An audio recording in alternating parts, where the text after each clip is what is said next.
Thomas Welton. Here. Steve Michalski. He let me know he's not going to make it tonight. Ed Nason. Here. Gary Ciccarone. Rick Charette. Jim Freeman. Here. Clifton Camp. He informed us earlier that he'll be late. Shaw Coleman. Here. Rob Collins. Here. And Ed Comeau. Here.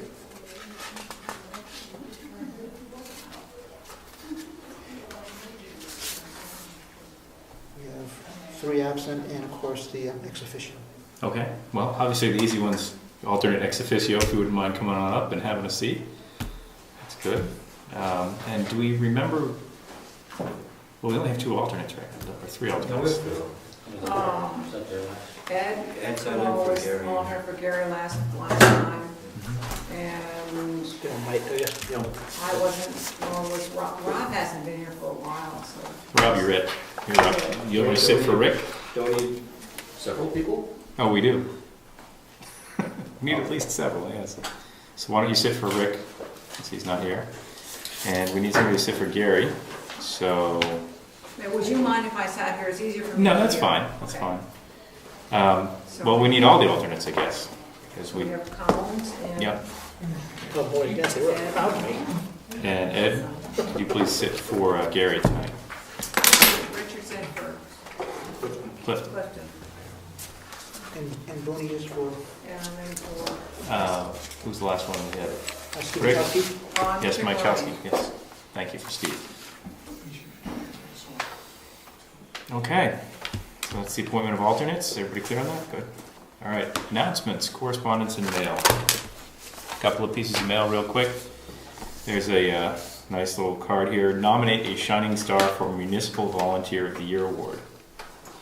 If you're interested, know anybody interested in this, go ahead. Is there a large cash prize for everyone?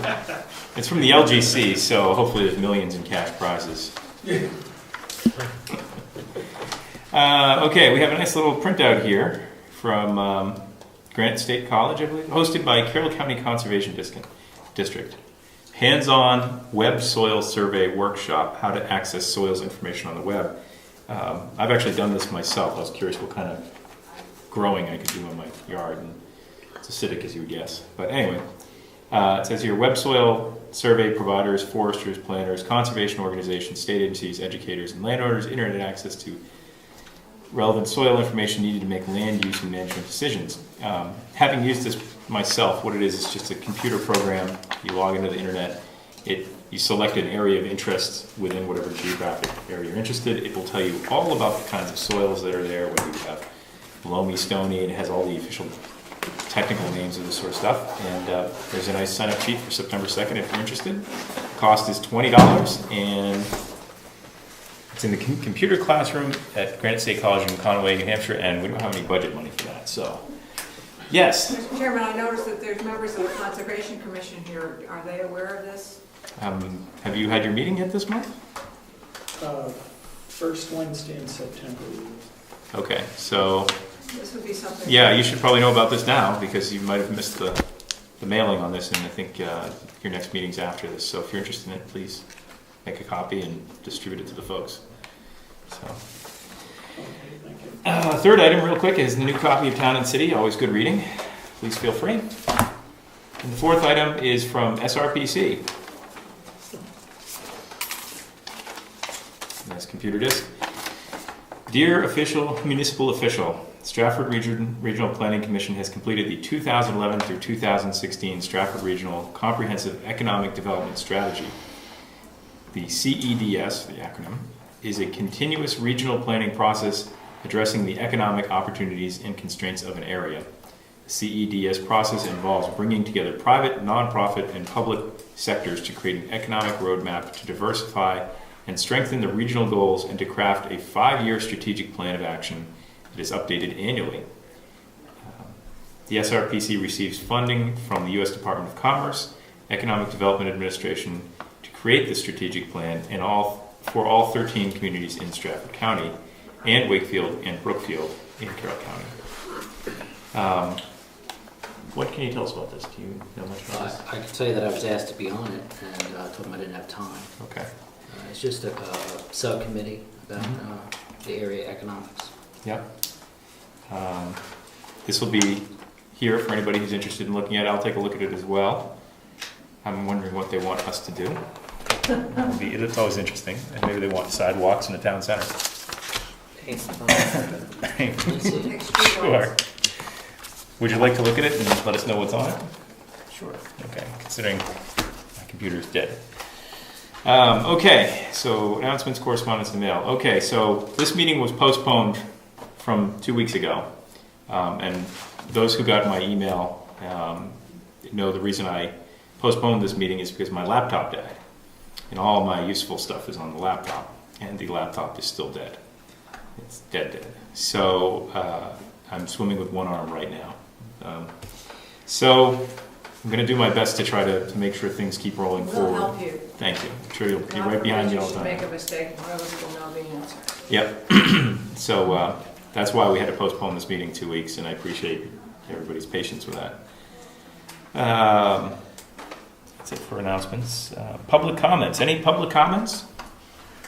Mr. Chair, Yes, sir. and I appreciate the opportunity. I don't know if I might be overstepping my bounds in the public comment section, but I wanted to kind of come unannounced because I didn't want to get into people having to step down and, you know, all the stuff that we've gone through. I just heading in a direction with the land, and I just wanted a informal planning board's input.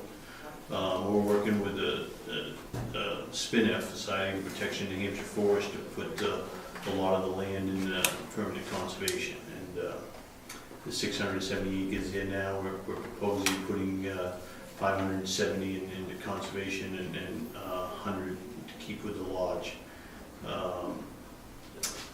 With SPNF and with the bank, my banks that are mortgaged on the property, they would like to see that become 2 lots. Like to see a 100-acre lot with the lodge and a 570-acre lot with the conservation land. And I didn't know what I was going to be looking at to put that into 2 lots. I didn't know. I kind of got an idea what I'm going to have to do, but I just wanted to get the board's kind of take. Ideally, I would like to do 570 acres of backland, no road frontage, and 100 acres with the lodge, currently the way it is. Out of curiosity, so you say no frontage. If I remember what the property kind of looks like, you've got the frontage on Moose Mountain Road. Yep. It goes back, and then it kind of goes out and balloons out. And that's why it really, there'll be a deeded right of way to the conservation property, but to give them road frontage and then having to cut that all the way around really screws it up. It would be carving roughly 100 acres, as you said, out of the front of the property, and then the rest would all be landlocked as a isolated conservation. Again, it abuts their current Moose Mountain Regional Greenways and the Fish and Game, which is all conservation land. Would the intent be to have them have title to it? No, I would still own the land. Because I was going to say maybe a lot line adjustment, because I know they back up to you on the... I'm gonna still own the land. I'm just going to have the easement on it. It brings up a thought, because if you wanted to subdivide your property, then you'd have 2 properties, because the recreation zone is defined as per the boundaries of the existing lot, and this new one would still be in the zone, but be a different parcel. Would you be interested in having that taken out of the rec zone as part of this? That doesn't really matter to me. I mean, that would be whatever the town wishes. If they wanted to keep it in the recreational zone, they keep it in the recreational zone. Again, I'm just not going to develop it. And I just want to put it in permanent conservation. Is my main goal. If it's labeled resident, recreational, that would be fine with me. Yeah, I wouldn't think it's a problem for us we already have a second lot in there because there's a lot line adjustment. I think that the rec boundaries are the rec boundaries, wherever the lots lie. I think the only issue will be the frontage. Yeah. Creating a lot without frontage. it may be best to look into the idea of creating a wood lot as our only sort of back lot that you can have without the maximum frontage. You can go down, I think, a 50-foot right away. Again, there will be a deed right away. Right, but that might have to get changed to that classification. And again, could you, my other thought is that I could just go before the ZBA and seek the variance of no road frontage, but I didn't know whether my option would be with this board or the ZBA. Little bird's saying in my head that a lot of that's not buildable anyway because it's ridiculously steep slopes, and it seems like there's at least two options that you have there: either subdividing the lot as initially described, or going to the ZBA. But I think I would want to sit down and help you walk through the choices of what you can do. I mean, I'd be glad to do that after the meeting or at a time of good convenience there, to really so that everybody understands what the options are for you. And what have they got any specific interest in it? I mean, do they want it just to be isolated or for SPNF or?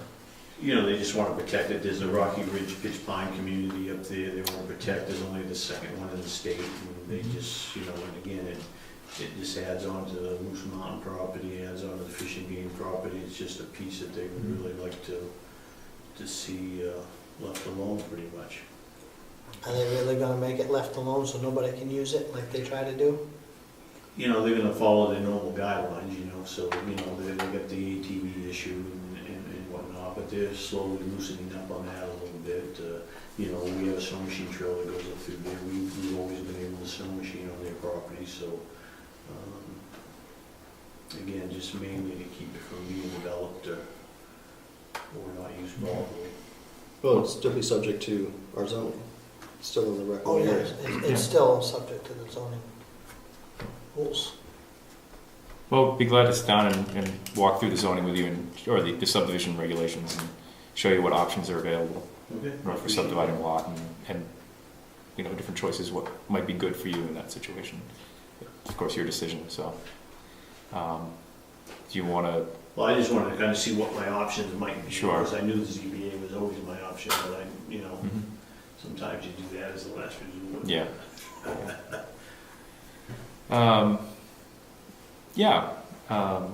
And again, I don't need an answer tonight or whatever. If you want to, dwell on it, think on it, I can come back to you next meeting, or we can meet on the side, or whatever works. It strikes me that the ball is in your court, actually. That we can certainly provide information to you and to show you where the information is in our documents to make sure that you don't waste any time. But how you choose to proceed with it, which application method you want to go with, I assume we'd hear back from you then in terms of straight subdivision of the property or some sort of other choice. So. Well, do you think it would be fair to say that I could come back to the next planning board meeting and you could give me that direction? Or? Sure. We're meeting again second Monday of September. Thank you. The 12th. Yes. Would you like us to put you on the agenda for? I believe that would fall under a preliminary consultation, wouldn't it? Yeah. So why don't we put that on the agenda as a trying to remember the exact wording. Right, so you don't have preliminary pre-application design review, I think is what they call it, where you come and have a informal conversation that is non-binding on either party, just to make sure everybody understands what's going on. So, I'm fine with that. All right, we'll put you on the agenda for the 12th. Thanks for your time. Sure. Oh, and your other thing, you submitted this just a few minutes ago. Just so everybody knows, I'll read it. Dear Planning Board, as part of our NH liquor license application, we need to submit a letter from your board saying that we are allowed to have entertainment. If you would supply us with a letter, we'd be most appreciative. In your advance, your manner, sincerely, Robert Doe, Moose Mountain Recreation LLC. This is just a letter requesting proof from us that item is in our zoning. So that's what it's just asking for. But you've already received your liquor permit. As a liquor license. It's just a matter of formality at this point. And I tried to get specific with them as to, what it needed to say. And he said, well, if you can have a wedding and a DJ, that's entertainment. They don't want a letter that says pretty much anything short of I can have entertainment, because they in no way want to, they're not going to enforce